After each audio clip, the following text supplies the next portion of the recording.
themselves. Do you think that the U.S. or UN forces should have moved into Baghdad? No. Why not? Because if we'd gone to Baghdad, we would have been all alone. There wouldn't have been anybody else with us. It would have been a U.S. occupation of Iraq. None of the Arab forces that were willing to fight with us in Kuwait were willing to invade Iraq. Once you got to Iraq and took it over and took down Saddam Hussein's government, then what are you going to put in its place? That's a very volatile part of the world, and if you take down the central government in Iraq, you can easily end up seeing pieces of Iraq fly off.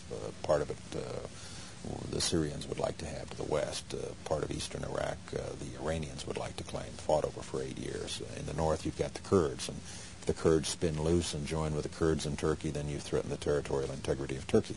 It's a quagmire if you go that far and try to take over Iraq.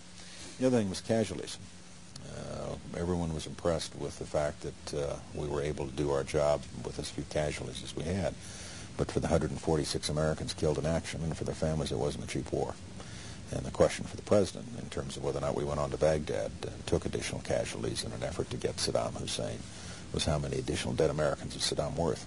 And our judgment was not very many, and I think we got it right.